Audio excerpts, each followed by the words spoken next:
What is going on, guys, and welcome back to the Sixers Digest YouTube channel. My name is Barnard, and today I am here to break down the latest installment of the most bizarre story in the Sixers this year, that being the Kelly Oubre getting hit by a car situation. Now, I want to start off this with the good news that led me to bringing up this story once again, that being that Kelly Oubre was a full participant in today's practice, and Nick Nurse expects him to be cleared to play. The Sixers' next game is against the Wizards on Wednesday. The expectation is that Kelly Oubre will be active and back on the court for that one. So that is great news that he is fully recovered, back with the team, back participating, and good to be back on the floor. Now, in this process, he also stepped in front of the media for the first time since the accident and the entire interaction, and was asked some specific questions about the accident as a whole, the legal process being played out, and everything else. Now, I'll start by prefacing this that saying that Kelly was pretty quiet and kept everything pretty close to the vest, that he wasn't really opening up or giving too many details. There's still a lot of questions that need to be answered at this point in time, but I do want to bring up exactly what he said, show some of his quotes, and move on from there. So let's get right into it, and I want to start off with the opening remarks that he made. He was asked by Keith Pompey what happened on the night that he was a victim of the hit and run while trying to cross a Center City street, and Kelly said, quote, "First and foremost, before anything, I want to say thank you to my family, my friends, the 76ers organization, especially Coach Nurse, for the utmost support throughout the whole process. But I've spoken to the police about the situation, and they have an ongoing investigation. So I've spoken to who I need to speak to about it, and I'll keep it with that. I'll keep that the way it is. I won't be speaking on any details about that because they are looking into it."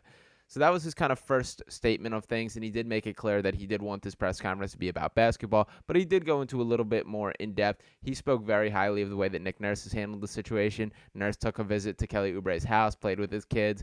Kelly also kind of spoke on like the real world impact of this, that it was frustrating for him. He's been unable to play with his kids or really have any kind of day-to-day activities, that he really was just hung up with the rib injury. He confirmed that it was officially a fractured rib there, so it was frustrating, a very trying time. And to kind of expand on that and what exactly he said here, I do want to pull up this quote here. Actually, I want to go to this one first, and this being from Derek Barnard of PHLY Sports. Kelly Oubre, on people questioning his account of the accident, he said, quote, "This was and is a very traumatic situation for me and my family. I just wish my life wasn't like the Truman Show, where everyone could kind of watch it and have their own opinion about my life, that being the downside of the NBA lifestyle right there."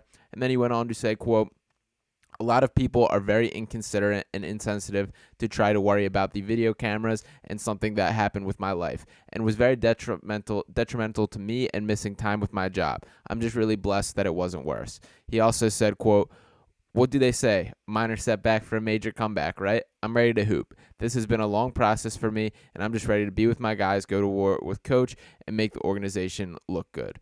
So some pretty telling quotes there. I do understand the frustration and really just it being tough to live your life in the public eye. This was a very serious situation that does happen. I will say that there are hit and runs in Philadelphia all the time, that especially in a highly traveled place like Center City, that this just happens. The people riding bikes, the amount of cars coming in and out, it is very dangerous. Philadelphia number one in the country in pedestrians or bikers being hit, so it is scary. It's something that very easily could have happened and seems to have happened to Kelly. Now, it is concerning. Concerning is really the wrong word at this point, because I don't think we should be too up in arms, and the legal process is continuing to be played out, but it is strange that there still has not been any footage of the actual incident. The only footage that we do have was what came out from TMZ, which was him returning to his apartment, which I have here. For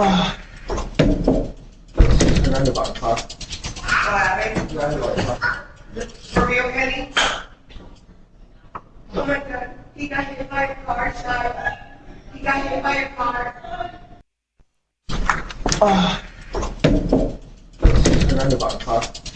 What happened?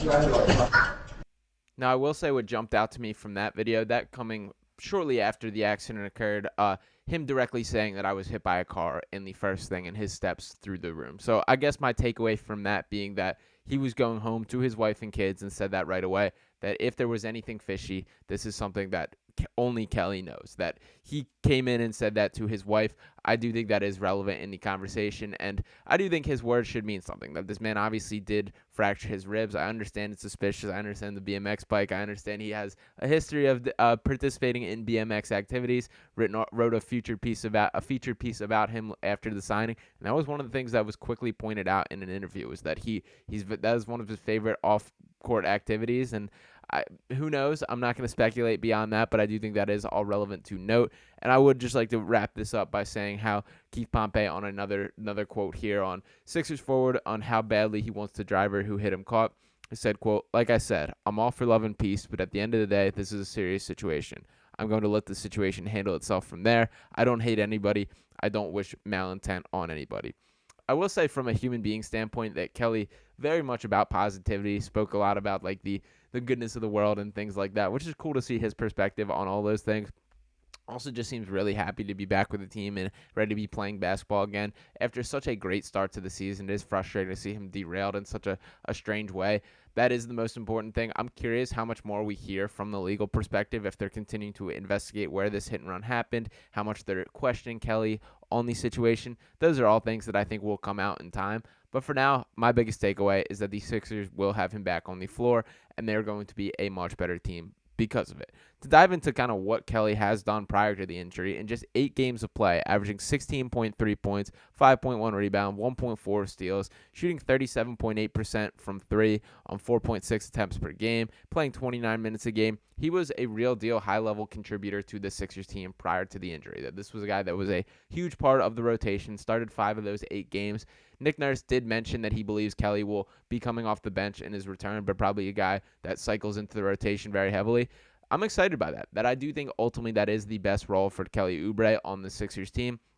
Put him with the second unit, allow him to create his own shot, be one of the focal points of that. I while he was great in the starting lineup and he was playing to the point where I thought you could not take him out of it based on how he's playing, and I'm not ruling it out, but I would like to see some experimentation. What if there's a world where DeAnthony Melton gets regressed to a 6-man role and you start looking at a starting lineup of like Tyrese Maxey, Kelly Oubre, Nicholas Batum, Tobias Harris, and Joel Embiid? That's something I wouldn't mind being played around with as well. But the bottom line is it is good to see him back on the floor. We can now start to have these experimental lineups, things like that.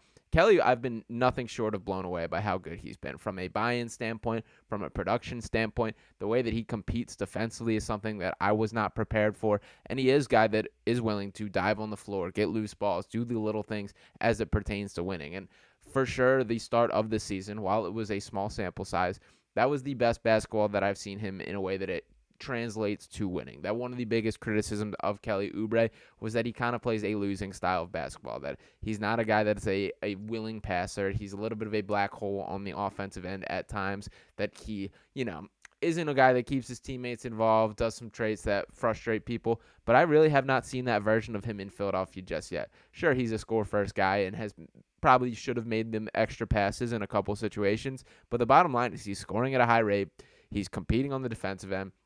He's a great cutter off ball. He had some really good moments of kind of creating his own shot without having it in his hands. Those are very appealing traits and something that are very important to the Sixers team. I do think Kelly Oubre is the best cutter on the Sixers team when we talk about off-ball movement, and it's really not a lot of that on this roster. Seen much more of it this year under Nick Nurse than was the case the past couple years under Doc Rivers, but still very important that he does seem to have a nose and an instinct for where to be and where to get to create that look for himself. So happy that Kelly is back. He is going to be a huge part of this team moving forward, and especially as we continue this conversation about what the missing piece on the Sixers team is and what the targets at the trade deadline are.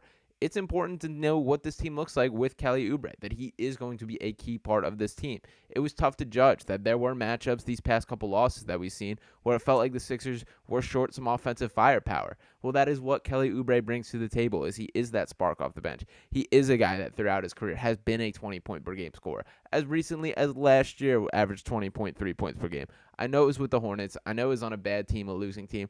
But 20 points per game is still 20 points per game at the NBA level. There's a finite amount of people that can score 20 points per game at the NBA, and Kelly Oubre has proven that he is one of them. I don't expect that to be the case. I don't think he's going to be relied on to be a 20-point per game scorer with the Sixers this year. But if he's an impactful 12 to 15 points off the bench on a night-to-night basis, that matters for this Sixers team. So I am just grateful that he will be back on the floor.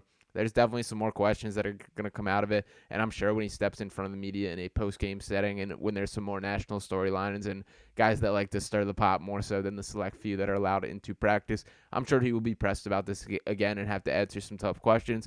Who knows if we ever get the true story here, if the police have any sort of takeaway or statement that is released. I would expect something of that extent at some point in time. I don't think that that's going to be anything pressing or something that we should count on in the short term. And once again, the biggest takeaway for me is just that he is healthy, he is back on the floor, and he's going to get back to helping the Sixers team in a positive manner. Let me know what you guys think of the Kelly Oubre situation as a whole. If you have any concern, if it even matters to you, if there was a phantom injury, if he was making it up. To me, I'm kind of at the point where whatever happened, happened. Let's focus on basketball. We're here to talk about basketball and play basketball. Let's check rock and do that. So that's kind of my mindset from here. Who knows if we hear more? We will see. But thank you guys for tuning in this video. Make sure to smash that subscribe button, drop a like on this video, and let me know your thoughts in the comment. I'll be back with you next time right here on Sixers Digest. Peace.